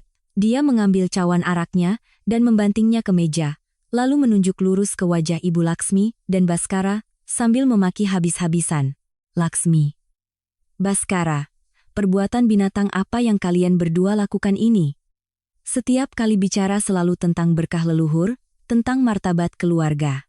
Tapi kalian membiarkan seorang perempuan yang bahkan belum sah menjadi bagian dari keluarga ini memukuli dan membuat kelaparan darah daging kalian sendiri? Cucu perempuanku, aku sendiri tidak pernah menyentuhnya seyung kuku pun, tapi kalian biarkan selingkuhanmu menamparnya, hingga bengkak dan memaksanya makan makanan basi dari tempat sampah. Ayah macam apa kamu ini, Baskara? Kamu ini jenis manusia yang makan bubur tapi menendang mangkuknya, tipe pria yang memuja selir dan menindas istri. Keluarga Baskara tidak punya keturunan durhaka sepertimu. Ibu Laksmi saat itu wajahnya pucat pasi. Dia tergagap, tangan dan kakinya gemetar, mencoba menyelamatkan sisa-sisa harga dirinya. Paman, tenang dulu, Paman. Jangan dengarkan omongan anak kecil. Mungkin si Chandra itu karena emosi sesaat, tidak sengaja melakukannya, kami tidak sekejam itu. Tolong Paman jaga muka saya, banyak tamu di sini. Aku tidak membiarkannya berkelit. Aku maju selangkah, menumpukan kedua tanganku di meja kaca, mencondongkan tubuh ke arah ibu mertua dan suami pengkhianatku. Suaraku menurun, setajam pisau, menatap lurus ke wajah mereka. Sesaat, tidak sengaja, Ibu Laksmi, Mas Baskara, kalian pikir karena tidak ada siapa-siapa di rumah, kalian bisa berbuat sesuka hati, begitu? Rumah itu sudah kupasangi kamera tersembunyi di ruang tamu. Setiap tamparan, setiap hinaan dari si Chandra, setiap pembelaan dari ibu, dan setiap kebisuan pengecut dari Mas. Mata dewa itu merekamnya tanpa terlewat satu detik pun. Apa perlu saya putar rekamannya di layar televisi besar restoran ini, agar puluhan tamu terhormat di sini bisa ikut menyaksikan martabat dan kehormatan keluarga kalian? Mas Baskara, mendengar kata kamera, kakinya goyah, dia mundur selangkah, menabrak kursi hingga jatuh terduduk. Wajahnya seputih mayat, sementara Chandra terdiam 1000 bahasa, tidak berani lagi mengeluarkan air mata buayanya. Dia menunduk. Tangannya gemetar memeluk perut buncitnya. Aku menunjuk ke arah meja penuh hidangan di depan mereka. Tertawa lebar namun tatapanku sedingin es. Kalian duduk di meja mewah, minum anggur, makan abalon, merasa paling benar, menikmati kemewahan yang dibangun dari uang, keringat, dan air mataku. Tapi kalian tega memaksa darah dagingku mengunyah makanan basi di sudut dapur. Hidangan pembuka ini kubawa untuk kalian cicipi, rasakan bagaimana rasanya dipermalukan. Coba lihat, apa kalian masih bisa menelan suapan abalon itu?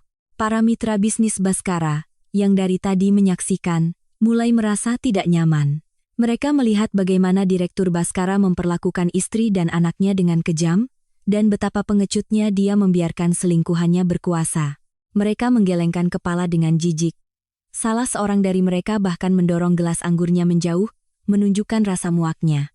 Ibu Laksmi, melihat situasi semakin buruk, para kerabat mulai berpaling, dan mitra bisnis menunjukkan rasa jijik, buru-buru mengubah taktik. Dia menangis memelas, kedua tangannya saling meremas, mencoba memainkan drama korban di depan paman kepala keluarga. Paman, 1000 salah, 1.000.000 salah, semua karena saya yang sudah pikun. Hayati marah. Saya terima. Tapi tolong kasihanilah janin di perut Chandra. Dia tidak sengaja memukul Maya, mungkin karena bawaan orang hamil yang emosinya tidak stabil. Bagaimanapun juga, Chandra ini perempuan baik-baik, berpendidikan dari luar negeri. Dia tulus mencintai Baskara, rela meninggalkan kariernya di luar negeri untuk pulang dan memberikan penerus bagi keluarga Baskara. Paman boleh memarahi Baskara, tapi jangan usir Chandra. Kasihan cucu laki-laki paman. Lihatlah, para hadirin, sampai titik ini pun dia masih buta, masih berpegang pada status terhormat dan cucu laki-laki. Mendengarnya membuatku muak. Aku berbalik, mataku menatap tajam ke wajah penuh bedak yang sedang berpura-pura terisak itu. Aku berkata, setiap kata seperti paku yang menancap di dinding. Terhormat, tulus, Bu Laksmi. Ibu mau menipu seluruh keluarga Baskara, menipu mitra bisnis Mas Baskara, atau ibu sedang menipu diri sendiri? Kalau hari ini ibu sudah berani membawa-bawa status lulusan luar negeri sebagai kebanggaan, maka biarkan aku sekalian merobek topeng busuknya, agar semua bisa melihat ketulusan calon menantu idaman ibu ini. Aku maju selangkah, berdiri tepat di hadapan Chandra. Dia ketakutan dan mundur, mencengkeram erat baju Mas Baskara. Aku tersenyum sinis. Chandra, 10 tahun yang lalu, saat perusahaan Mas Baskara bangkrut, utang menumpuk, Dan preman datang ke rumah melempar terasi busuk untuk menagih utang, kamu yang saat itu menjadi mitra bisnisnya. Apa yang kamu lakukan? Kamu diam-diam menarik sisa modal yang ada, membawa kopermu dan pergi. Kamu berdiri di halaman rumah keluarga Baskara yang retak itu, menunjuk wajah pria yang sekarang sedang kau peluk ini. Kamu bilang apa? Ingat tidak? Kamu bilang, aku tidak bodoh mau mengubur masa mudaku untuk ikut menanggung utang dari tumpukan sampahmu ini. Burung di hutan, saat bencana datang, terbang sendiri-sendiri. Mas Baskara berlutut memeluk kakimu, kamu menendangnya tanpa ampun. Ketulusanmu itu semurah itu. Sampai-sampai preman belum sempat datang. Kamu sudah kabur duluan. Seluruh ruangan kembali riuh. Beberapa bibi dari pihak keluarga menutup mulut mereka dengan kaget. Paman kepala keluarga mengelus janggutnya, mengangguk seolah sudah memahami semuanya. Chandra tergagap, wajahnya pucat pasi. Dia mencoba membela diri, air matanya kembali mengalir deras. Mbak jangan memfitnah. Waktu itu saya diterima beasiswa ke luar negeri. Mas Baskara yang menyuruh saya pergi demi masa depan, takut saya ikut sengsara. Bukan saya mata duitan. Mbak karena punya uang, jadi bisa menginjak-injak harga diri saya. Ya, Mas Baskara pun ikut membela selingkuhannya, mencoba menyelamatkan sisa harga dirinya. Sudah cukup, Hayati. Masa lalu 10 tahun yang lalu untuk apa diungkit lagi? Waktu itu aku tidak punya apa-apa, membiarkannya pergi itu keputusan yang benar. Dia pergi ke luar negeri untuk belajar, bukan perempuan jalanan yang bisa kamu hina seenaknya. Aku tertawa terbahak-bahak, tawa pahit yang menggema di ruang pesta mewah itu, penuh ironi. Mas Baskara. Oh Mas Baskara. Mulia sekali hatimu. Kasihan sekali kau pada mantan kekasihmu. Sepertinya Mas sudah lupa malam, saat Mas memeluk buku tabunganku sambil menangis di lantai dingin, dan bersumpah setia. Lupa siapa yang melepas cincin kawinnya untuk dijual. Lupa siapa yang menjual habis warisan dari orang tuanya di kampung.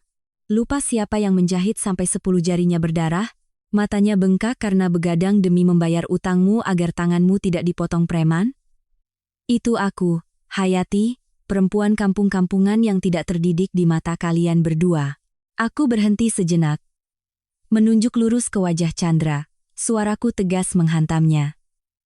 Dan kamu bilang kamu pergi ke luar negeri untuk membangun karier. Lalu selama 10 tahun, saat Baskara pontang-panting mencari proyek, saat kami makan nasi dengan garam dan sayur basi, kamu di mana? Kamu menghilang tanpa kabar. Tapi sekarang, saat Baskara punya mobil, rumah mewah, perusahaan dengan modal miliaran berkat keringat dari konveksiku, kamu yang di luar negeri bisnisnya gagal, cerai dari suami bule, mencium bau uang lalu kembali. Kamu membawa beberapa botol anggur murahan, beberapa kotak sarang burung walet tidak jelas untuk menjilat ibu mertua tua pikun yang haus cucu laki-laki. Kamu datang, dan duduk manis di atas kerajaan yang kubangun dengan masa muda dan air mataku. Dan sekarang kamu berani berdiri di sini bicara soal harga diri? Perempuan sepertimu, yang melihat meja penuh hidangan langsung menyerbu, tapi melihat rumah terbakar malah diam-diam mencuri harta lalu kabur, dalam kamus leluhur kita hanya ada 4 kata untukmu, Chandra. Mata duitan tak tahu diri. Setiap kata yang kuucapkan begitu jelas dan tajam. Aku menghantam titik lemah harga diri seluruh keluarga Baskara, menguliti habis-habisan kepalsuan selingkuhan yang selama ini dipuja-puja Ibu Laksmi. Paman kepala keluarga. Mendengar itu, wajahnya memerah karena marah. Keluarga Baskara, baik dari pihak ayah maupun ibu, selama ini dikenal sebagai keluarga yang jujur dan menjaga nama baik. Sekarang harus berbesan dengan seorang oportunis. Beliau berdiri dengan bantuan tongkatnya, tangannya gemetar menunjuk wajah Ibu Laksmi. Laksmi, kamu ini sudah tua tapi semakin pikun. Kamu mau membawa perempuan penjilat seperti ini menjadi menantu keluarga Baskara? Kamu menghina menantu yang setia menemanimu dari nol demi memuja perempuan yang hanya datang saat senang dan kabur saat susah ini? Keluarga Baskara tidak punya martabat murahan seperti ini. Aku malu harus duduk satu meja dengan kalian berdua. Para mitra bisnis pun mulai beranjak dari kursi mereka.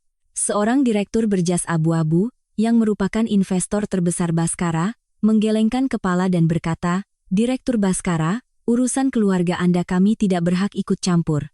Tapi dalam bisnis, orang melihat karakter pemimpinnya. Istri yang setia menemanimu dari nol saat susah saja kau perlakukan dengan kejam, menelantarkan darah dagingmu sendiri demi memuja orang yang kabur saat kau susah. Lalu bagaimana dengan kami, para mitra bisnis?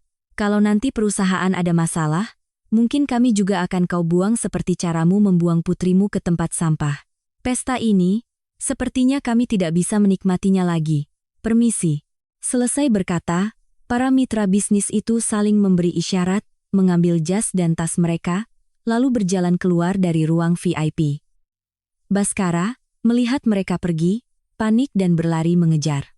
Bapak-bapak, para direktur, tolong dengarkan penjelasan saya.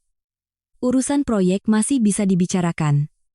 Kontrak sudah siap ditandatangani. Tapi mereka dengan dingin menepis tangannya, berjalan lurus keluar tanpa menoleh sedikit pun. Meja perjamuan kekuasaan itu hancur berkeping-keping di depan mata. Ibu Laksmi memegangi dadanya. Napasnya tersengal-sengal. Wajahnya pucat karena malu di hadapan kepala keluarga dan para tamu. Sementara Chandra hanya berdiri mematung, wajahnya kelabu seperti abu, tidak berani berkata apa-apa lagi karena topeng kehormatan dan moralitasnya telah kurobek habis dan kulempar ke lantai. Bayangan para direktur itu baru saja menghilang di balik pintu kayu. Ruang VIP yang luas itu mendadak sunyi senyap. Baskara berdiri mematung di tengah ruangan, wajahnya linglung, kedua tangannya terkulai lemas. Proyek miliaran rupiah yang sedang dia perjuangkan, hanya karena sebuah drama moralitas palsu yang terbongkar, dalam sekejap mata hancur lebur. Tiba-tiba dia berbalik, kedua matanya merah menyala seperti binatang buas. Dia menerjang ke arahku, mengertakkan gigi, dan menunjuk wajahku sambil menggeram. Hayati, puas kamu sekarang, hah? Kamu membuat semua mitra bisnis pergi. Proyek diambang kehancuran. Harga diriku kau injak-injak di depan seluruh keluarga. Kamu mau membunuhku, menghancurkan keluarga ini, baru kamu puas, kan? Aku berdiri tegak, satu tangan masih memeluk bahu Maya, satu tangan lagi menepis jarinya yang menunjuk-nunjuk. Aku tertawa, tawa dingin yang menggema di seluruh ruangan. Mas Baskara, jangan memutarbalikkan fakta. Aku tidak membunuhmu. Kamu sendiri yang membunuh masa depanmu. Mereka meremehkanmu bukan karena aku datang membuat keributan. Mereka meremehkanmu karena kamu, yang menyandang gelar direktur dan mengaku terpelajar, begitu hina membiarkan selingkuhanmu memukuli darah dagingmu sendiri. Kamu menyesali proyek itu? Jangan menangisi kontrak-kontrak itu. Yang perlu kamu tangisi adalah harga dirimu sebagai seorang laki-laki. Ibu Laksmi melihat putranya dimarahi, hatinya sakit. Meskipun dia sedang terengah-engah karena malu, sifat keras kepalanya yang selalu membela putranya muncul kembali. Dia menggebrak meja, menangis tersedu-sedu. Diam kamu, Hayati. Sekalipun Baskara bangkrut, kehilangan semua proyek, dia masih punya anak laki-laki sebagai penerus. Kamu tidak bisa melahirkannya, biarkan orang lain yang melahirkannya. Chandra sedang mengandung darah daging keluarga Baskara. Begitu anak laki-laki itu lahir, aku akan jual rumah 3 lantai ini untuk membesarkan cucuku. Aku akan mulai dari awal lagi. Tidak butuh perempuan licik sepertimu berdiri di sini mengajari kami. Lihatlah, para hadirin. Sampai titik ini pun dia masih buta, masih berpegang pada cucu laki-laki sebagai pelampung terakhirnya. Aku menatap ibu mertuaku yang sudah tua. Rambutnya sudah beruban tapi hatinya masih gelap gulita. Tiba-tiba aku merasa kasihan pada kebodohannya. Aku menghela napas, membuka tas tanganku. Aku mengeluarkan map tebal yang sudah kusiapkan. Aku mengambil selembar kertas A4 dengan stempel merah dari klinik kandungan dan meletakkannya dengan hormat di depan paman kepala keluarga. Lalu aku melempar salinannya ke atas meja di depan Mas Baskara. Ibu Laksmi, Mas Baskara, kalian begitu menyayangi janin ini, kan? Kalian selalu menepuk dada, merasa diri paling pintar, paling ahli dalam berbisnis. Coba sekarang kalian hitung, pakai matematika sederhana saja. Hitung lagi sejak hari si Chandra ini pulang ke Indonesia, diam-diam berhubungan dengan Mas Baskara, lalu Ibu Laksmi membawa pulang gelang giok dan memamerkannya. Sampai hari ini, tepat 3 bulan, kan? Benar, Mas Baskara. Mas Baskara melirik kertas di meja lalu menatapku, bingung, suaranya mulai bergetar. 3 bulan, memangnya kenapa? Kamu mau main-main apa lagi? Aku menggebrak meja, menekankan setiap kata. Kalau begitu, buka matamu lebar-lebar. Ibu Laksmi juga, buka matamu dan baca baik-baik kesimpulan dari dokter spesialis kandungan di kertas itu. Usia kehamilan, 11 minggu, 4 bulan. 4 bulan, para hadirin, paman kepala keluarga menyipitkan mata, mengambil kertas itu dan membacanya dengan lantang. Hasil USG tanggal. Pasien, Chandra. Usia kehamilan, 16 minggu 3 hari. Janin berkembang normal. Selesai membaca, paman melempar kertas itu ke meja, menunjuk wajah Baskara. Baskara, kamu baru berhubungan dengannya 3 bulan, tapi perutnya sudah hamil 4 bulan. Kamu ini disuruh mengakui anak siapa sampai kamu bawa dia pulang dan memujanya? Hah? Ucapan paman kepala keluarga seperti bom yang meledak di tengah pesta. Baskara merebut kertas itu, matanya melotot, terpaku pada tulisan 16 minggu. Tangannya yang memegang kertas itu gemetar hebat, meremas ujungnya hingga lecek. Dia berbalik. Matanya yang merah menatap tajam ke arah Chandra. Chandra saat itu wajahnya pucat pasi. Dia mundur, tersandung kaki kursi dan jatuh terduduk di karpet. Tangannya memeluk erat perut buncitnya. Tergagap, menangis meraung-raung. Mas Baskara, jangan percaya dia. Hayati itu menyuap dokter untuk menjebakku. Atau mungkin mesin USG-nya salah ukur. Dokter bilang anak kita berkembang baik, nutrisinya bagus, makanya janinnya sebesar anak usia 4 bulan. Aku bersumpah, Mas, sejak aku pulang, aku hanya bersamamu, Mas harus percaya padaku. Dengarlah alasan putus asa dari orang yang sudah terpojok. Janin 3 bulan mau dibilang gizinya bagus jadi 4 bulan. Aku tidak memberinya kesempatan untuk berkelit. Aku maju, membungkuk dan menatap lurus ke wajahnya, suaraku penuh ejekan. Janinnya besar setara 4 bulan? Kamu mau menipu anak kecil atau menipu pria bodoh? Hah? USG itu mengukur panjang janin, tulang paha, detak jantung. Dokter menulis kesimpulan usia kehamilan 16 minggu, tidak ada dokter yang menulis janin setara 16 minggu. Nona, kamu pergi ke luar negeri, berhubungan dengan entah siapa, hamil, lalu ditinggalkan, kehabisan uang, akhirnya kamu pulang membawa perut buncitmu dan mengincar tambang emas, yaitu suamiku. Berniat menjadikan suamiku boneka untuk mengakui anak harammu. Rencanamu hebat sekali, tapi kamu lupa, sepandai-pandainya tupai melompat, akhirnya akan jatuh juga. Dan ilmu kedokteran tidak bisa berbohong. Mas Baskara, mendengar aku menguliti kebenaran hingga ke akarnya. Harga dirinya sebagai pria yang selama ini, bangga akan punya anak laki-laki dari mantan kekasihnya, hancur berkeping-keping. Dia sadar bahwa dia hanyalah seorang badut, seekor keledai yang diperalat untuk bekerja di atas kerajaan yang dibangun oleh istrinya sendiri. Dia meraung seperti binatang buas yang terluka, menerjang dan mencengkeram kerah baju Chandra, mengangkatnya dari lantai. Matanya merah menyala, dia menggeram, katakan yang sebenarnya. Janin di perutmu itu anak siapa? Kamu berani menipuku? Kamu berani menyuruh keluarga Baskara membesarkan anak haram? Chandra yang lehernya tercekik, hanya bisa menangis tersedu-sedu, meronta-ronta memohon, Mas Baskara, lepaskan aku. Maafkan aku salah, tapi Mas sudah janji akan mengurus kami. Ibu Laksmi terduduk lemas di kursi. Petir di siang bolong ini terlalu berat untuk ditanggung oleh seorang wanita tua kolot sepertinya. Impian tentang cucu laki-laki, tentang nama baik keluarga yang selama ini dia puja-puja, ternyata hanyalah sebuah beban, sebuah aib yang memalukan. Dia memukul-mukul dadanya, menangis meraung-raung, air matanya melunturkan riasannya. Ya Tuhan! Leluhur keluarga Baskara. Dosa apa yang telah kulakukan sampai engkau menghukumku seperti ini? Aku mengusir darah dagingku sendiri, membiarkannya kelaparan, demi memuja seekor ular. Memalukan sekali, wajah tua ini mau kusembunyikan di mana? Tangisan Ibu Laksmi, geraman Baskara, dan permohonan Chandra bercampur menjadi satu, menciptakan suara hiruk-pikuk yang murah di tengah ruang pesta VIP yang mewah, di samping meja hidangan yang kini terasa anyir dan memuakkan. Aku memeluk Maya, dengan dingin menyaksikan adegan keluarga yang saling mencabik-cabik itu. Karma tidak pernah salah alamat. Siapa menanam, dia yang menuai. Mereka menolak ketulusan, menginjak-injak darah daging sendiri, maka harga yang harus dibayar adalah pengkhianatan dan rasa malu yang tak terkira di hadapan dunia. Tapi itu semua belum cukup untuk membayar bekas tamparan di pipi Maya, belum cukup untuk menebus bakpao basi di sudut dapur. Pukulan terakhirku, akan kutebas habis akar kekuatan yang selama ini membuat Baskara sombong. Aku akan menarik kayu terakhir dari tungku apinya. Melihat Baskara dengan mata merah seperti binatang buas, kedua tangannya mencengkeram kerah baju Chandra sambil terus memakinya, sementara Ibu Laksmi duduk terkulai di lantai, menjambak rambutnya, dan meraung-raung, hatiku terasa tenang seperti air di sumur yang dalam. Pesta mewah itu kini berantakan, gelas anggur tumpah merah seperti darah.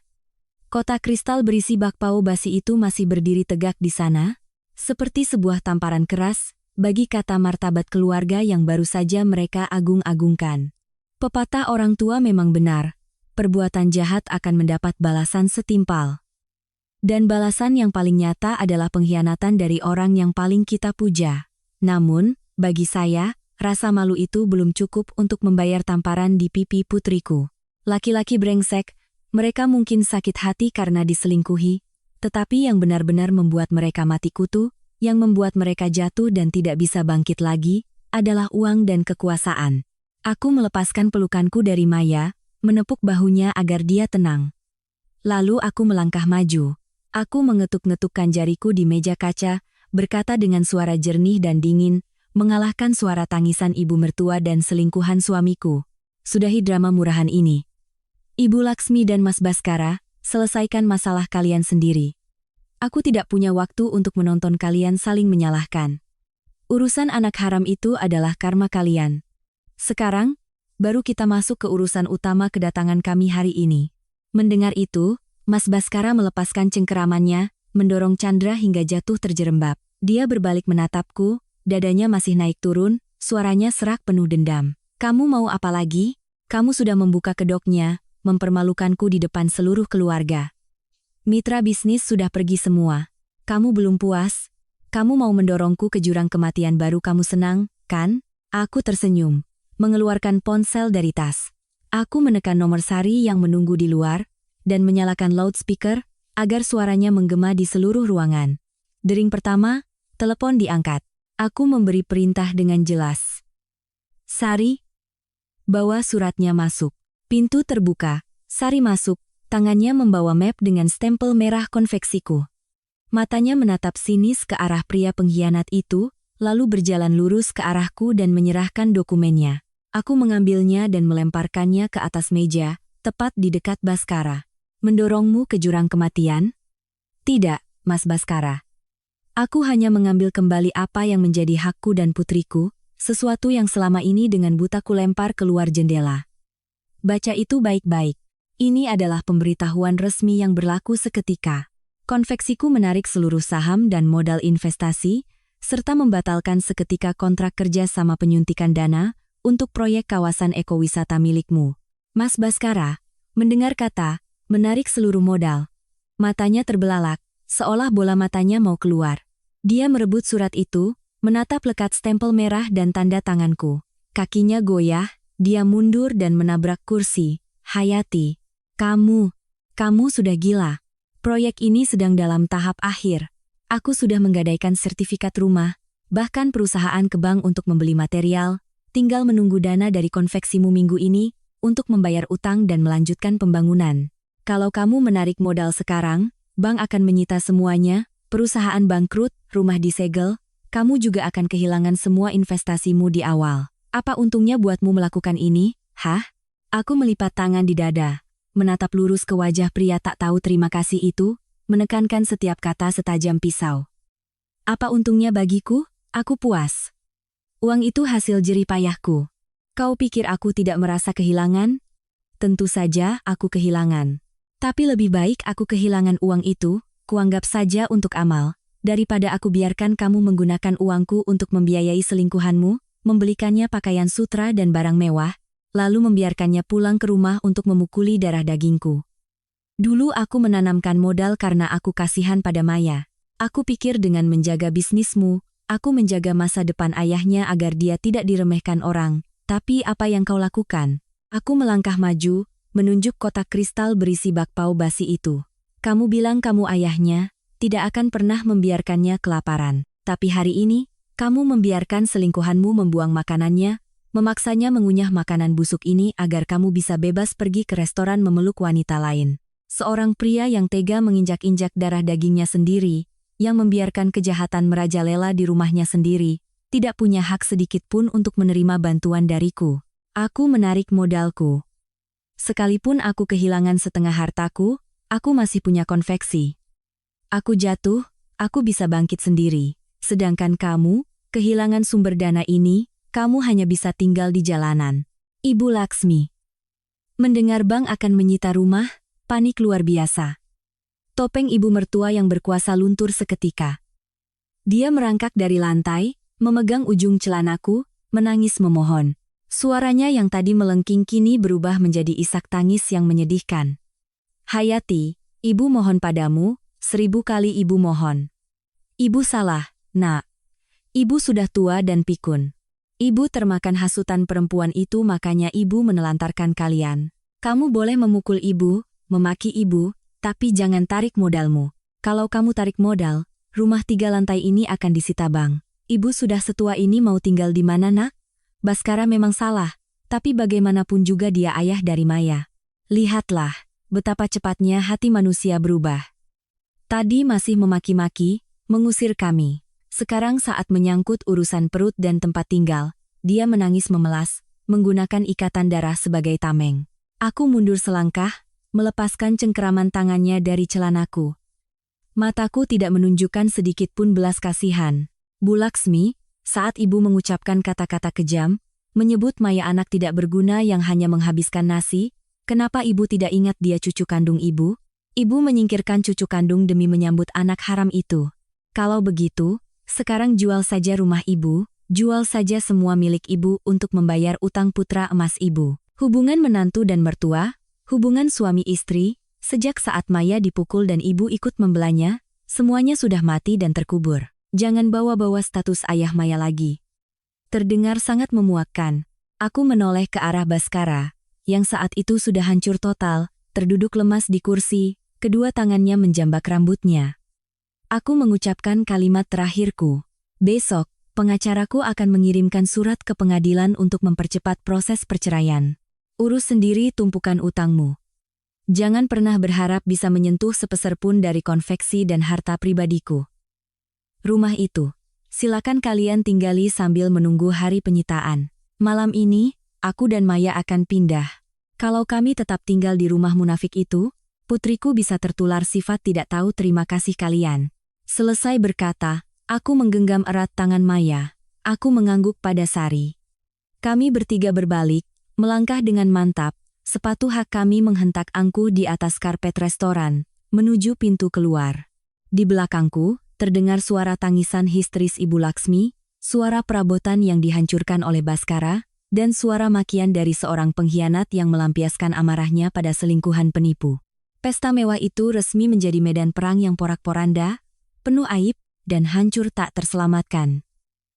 Badai di luar mungkin sudah reda, tetapi kerajaan dan harga diri keluarga Baskara telah disapu bersih oleh badai kebenaran, tak bersisa. Melangkah keluar dari lobi restoran Kencana Agung, udara pengap yang pekat dengan bau alkohol, daging, parfum murahan, serta bau kebohongan dan aib, tertinggal jauh di balik pintu kaca. Angin malam berhembus kencang, membawa hawa sejuk dari sisa badai. Tapi anehnya, dadaku terasa begitu ringan, lega, dan bebas. Beban tak kasat mata yang selama hampir 2 tahun menekan pundakku, kini telah terlempar jauh. Aku membukakan pintu mobil untuk Maya, Sari menepuk pundakku, wajahnya masih pucat karena belum pulih dari keributan tadi. Dia berkata, Bu Hayati, saya salut sekali pada ibu, tapi ini sudah malam, ibu dan Maya mau kemana? Pulang ke rumah itu, bisa-bisa si Baskara nekat. Aku menggelengkan kepala, tersenyum ringan. Aku sudah putus hubungan, tapi tidak putus akal. Pulang ke sana sekarang hanya akan membuat mata sakit melihat kekacauan mereka. Aku sudah sewa hotel untuk beberapa malam. Besok aku minta tolong kamu hubungi agen properti, aku mau langsung beli apartemen mewah di dekat sekolah Maya. Uang hasil jerih payah sendiri, untuk apa harus menunggu belas kasihan orang lain? Sari mengangguk, pamit, lalu menyalakan motornya dan pergi. Aku duduk di kursi kemudi, menoleh ke arah Maya. Dia tidak lagi menangis, Bekas tamparan di pipinya masih bengkak, tetapi matanya bersinar terang. Dia mengulurkan tangan mungilnya yang hangat, menyentuh pipiku. Berbisik, "Ibu, mulai sekarang kita tidak akan pernah lagi masuk ke rumah gelap itu, ya, Bu? Kita tidak perlu takut dimarahi nenek. Tidak perlu melihat wajah ayah lagi, kan, Bu?" Aku menggenggam tangannya, menempelkannya ke pipiku. Air mataku menetes, tetapi ini adalah air mata kebahagiaan dan kelegaan. Aku berkata pada putriku, "Iya, Maya. Kita sudah membebaskan diri kita sendiri. Mulai sekarang, rumahmu akan selalu terang, benderang menunggumu pulang. Makananmu akan selalu hangat. Tidak ada seorang pun di dunia ini, sekalipun dia darah dagingmu, yang boleh membuatmu kelaparan atau mengangkat tangan padamu lagi." "Ibu janji." Anakku tersenyum, mengangguk, lalu bersandar di kursi dan tertidur pulas. Malam itu, di kamar hotel yang asing, kami berdua berpelukan dan tidur dengan nyenyak, tidur paling damai selama belasan tahun terakhir. Para hadirin yang mendengarkan ceritaku sampai di sini, pasti penasaran bagaimana akhir dari keluarga Baskara yang munafik itu, kan? Nasihat orang tua memang tidak pernah salah. Siapa menabur angin, dia akan menuai badai.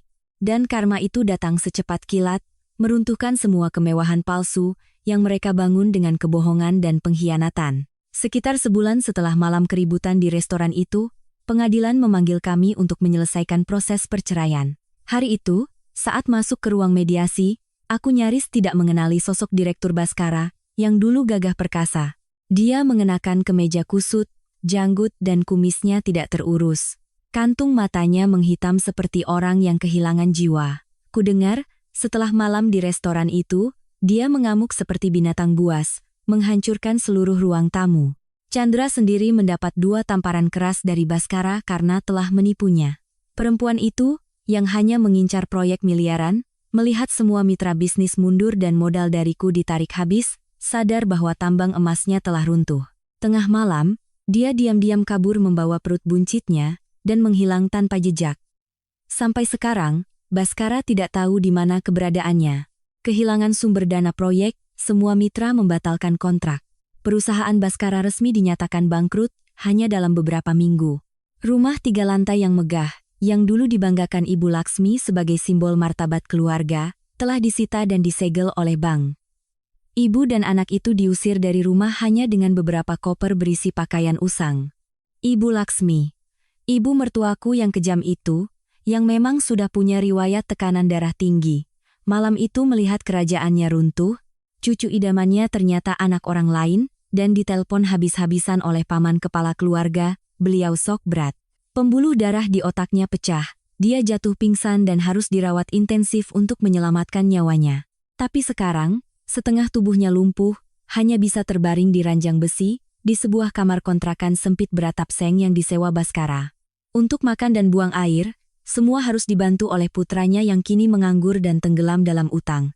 Memikirkannya memang menyedihkan, tapi itu adalah harga yang harus dibayar atas kebutaan, keserakahan, dan perbuatan membiarkan kejahatan menginjak-injak darah daging sendiri. Di pengadilan, semua bukti keuangan, kontribusi dari konveksiku, serta rekaman video tentang kekerasan mental dan penelantaran anak oleh keluarga suami, semuanya dipaparkan dengan jelas oleh pengacaraku. Baskara tidak punya apa-apa lagi, tidak ada alasan untuk memperebutkan hak asuh anak atau harta. Pengadilan memutuskan aku mendapatkan hak asuh penuh atas Maya, dan seluruh aset konveksi serta investasi atas namaku tetap menjadi milikku. Saat memegang surat putusan cerai dengan stempel merah dan melangkah keluar, Baskara tergopoh-gopoh mengejarku. Dia dengan ragu mencoba menarik ujung bajuku, suaranya bergetar memelas. "Hayati, aku salah. Aku sudah tidak punya apa-apa lagi." Ibu terbaring sakit, setiap hari menangis memanggil nama Maya, memanggil namamu. Beliau bilang keluarga Baskara buta karena telah mengusir menantu yang setia. Aku mohon atas dasar hubungan 15 tahun kita, pinjamkan aku sedikit uang untuk biaya pengobatan ibu. Nanti aku akan bekerja serabutan dan mencicil utangku padamu, boleh? Aku berhenti, berbalik menatap wajah pria yang pernah menjadi suamiku. Aku tidak lagi merasakan benci, tidak juga kasihan. Tatapanku datar, aku menjawabnya dengan ringan namun tegas. "Mas Baskara, kesetiaan sebagai istri yang menemani dari nol, Sudah kubayar lunas dengan cincin kawin dan 10 tahun masa mudaku untuk membereskan kekacauanmu. Air yang sudah tumpah, jangan harap bisa kau kumpulkan kembali. Ibu sakit, itu adalah nasibnya. Kamu sebagai anak laki-laki, tanggung sendiri. Saat kamu memecahkan mangkuk nasi putriku dan membiarkan selingkuhanmu memukulnya, aku sudah bilang, sepeser pun tidak akan kuberikan pada kalian. Jangan ikuti kami lagi, simpan sedikit sisa harga dirimu. Selesai berkata, aku berbalik dan melangkah panjang menuju tempat parkir, di mana Maya sedang duduk manis di dalam mobil menungguku untuk pergi makan ayam goreng. Aku menyalakan mesin, membawa putriku menyatu dengan keramaian kota yang cerah. Kini, kami tinggal di sebuah apartemen mewah yang terang benderang. Usaha konveksiku semakin maju, bahkan sudah ekspor ke beberapa negara. Maya kembali ceria di sekolah, riang seperti burung kenari. Sesekali di akhir pekan, kami berdua berlibur ke berbagai tempat. Setiap makan malam selalu hanya ada 2 mangkuk dan 2 pasang sumpit, tetapi terasa begitu hangat dan penuh tawa, tidak ada lagi helaan napas, tidak ada lagi sindiran, dan sama sekali tidak akan pernah ada lagi bakpao basi. Setelah melewati badai, setelah dengan tanganku sendiri merobohkan meja perjamuan palsu itu untuk menyelamatkan hidup kami berdua, barulah aku merenungkan kebenaran pahit dalam hidup. Orang tua dulu selalu berpesan, 1 kali mengalah akan mendatangkan 9 kebaikan. Seorang wanita yang menikah harus patuh pada suami, terus bersabar dan menahan diri demi menjaga keutuhan rumah tangga, demi anak-anak agar punya ayah dan ibu yang lengkap. Tapi para hadirin, di dunia ini, bersabar pada orang yang tahu diri, barulah pengorbanan itu akan berbuah menjadi berkah. Namun, jika kita tulus memaafkan dan bersabar pada pengkhianat, pada mereka yang tidak punya perasaan, maka pengorbanan itu justru akan menjadi pisau. Tidak hanya menghancurkan hidup kita sendiri, tetapi juga merenggut kedamaian dari darah daging yang kita lahirkan. Martabat dan nama baik keluarga tidak pernah dibangun dari hidangan mewah, dari gelar direktur yang semu, atau dari paham patriarki yang kolot. Fondasi keluarga yang kokoh harus dibangun dengan rasa kemanusiaan, dengan kesetiaan di saat susah maupun senang. Sebuah keluarga di mana seorang ayah dan nenek rela menginjak-injak darah dagingnya sendiri hanya karena keserakahan dan harga diri palsu, maka sekalipun luarnya berlapis emas, dalamnya hanyalah kayu lapuk yang menunggu hari untuk runtuh. Hukum karma di dunia ini sangat adil dan nyata. Menanam kebohongan dan sifat mata duitan, pasti akan menuai buah pahit yang memalukan. Mereka yang melupakan istri yang menemani dari nol, cepat atau lambat akan ditelan oleh keserakahannya sendiri, kembali jatuh miskin dalam hinaan orang lain. Dan akhirnya, aku menyadari satu hal yang akan kuajarkan pada Maya seumur hidupnya. Kita, para perempuan, jangan pernah menganggap diri kita seperti bunga yang rapuh atau tanaman merambat yang lemah, yang terus-menerus mencari pohon besar untuk bersandar. Karena jika pohon itu lapuk, kita juga akan ikut layu dan mati. Perempuan harus menjadikan dirinya sendiri sebagai akar yang kokoh, menancap dalam ke tanah yang paling tandus sekalipun untuk menyerap kehidupan. Dengan begitu, saat badai datang, meskipun tidak ada yang melindungi, kita akan tetap berdiri tegak, merentangkan dahan dan menumbuhkan daun, untuk menjadi peneduh bagi tunas-tunas kecil kita sendiri.